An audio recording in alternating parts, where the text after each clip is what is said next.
गांव में मोहन के पास एक छोटी सी मिठाई की दुकान थी।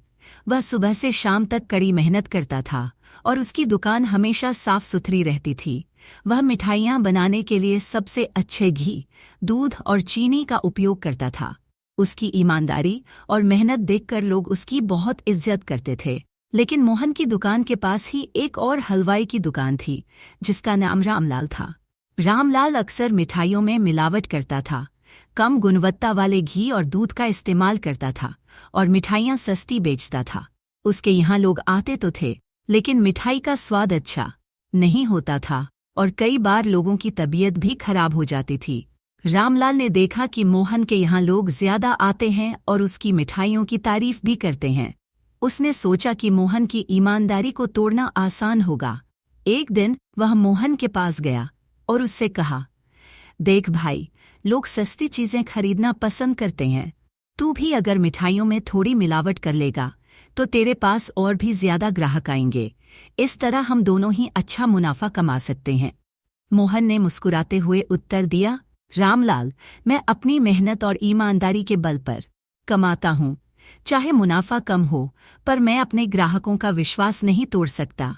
मेरी मिठाइयाँ भले ही थोड़ी महंगी हैं, लेकिन वे शुद्ध हैं और यही मेरी सच्ची कमाई है। मोहन के इस जवाब से रामलाल नाराज हो गया और उसने सोचा कि वह मोहन की ईमानदारी को चुनौती देगा। उसने मेले में अपनी मिठाइयों को बेहद सस्ता बेचने की योजना बनाई और सोचने लगा कि लोग उसकी दुकान पर ही आएंगे। मेला शुरू हुआ। दोनों हलवाई अपने अपने स्टॉल पर मिठाइयाँ बेचने लगे। पहले तो लोग रामलाल की सस्ती मिठाइयों की ओर आकर्षित हुए, लेकिन जब उन्होंने मिठाई का स्वाद चखा तो उन्हें तुरंत एहसास हो गया कि ये अच्छी गुणवत्ता की नहीं है। फिर उन्होंने मोहन की मिठाइयाँ खरीदी। मोहन की मिठाइयों का स्वाद बहुत ही अच्छा था और लोगों ने उसकी ईमानदारी की खूब तारीफ की। धीरे धीरे मोहन की दुकान पर भीड़ बढ़ने लगी। लोग उसकी मिठाइयाँ इतनी पसंद करने लगे कि उसके पास ऑर्डर की कतारें लग गईं।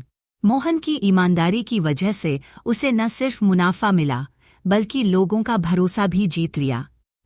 मेला खत्म होते होते रामलाल को यह समझ में आ गया कि थोड़े समय के लाभ के लिए ईमानदारी को नहीं छोड़ना चाहिए। उसने अपनी गलती मानी और मोहन से माफ़ी मांगी। मोहन ने उसे माफ़ कर दिया और दोनों ने मिलकर तय किया कि अब वे हमेशा सच्चाई और ईमानदारी के रास्ते पर चलेंगे। कहानी की सीख: एक, सच्ची कमाई ईमानदारी और मेहनत से होती है। 2, थोड़े समय का लाभ पाने के लिए हमें अपनी नैतिकता से समझौता नहीं करना चाहिए। 3, अच्छे काम का फल हमेशा अच्छा ही होता है।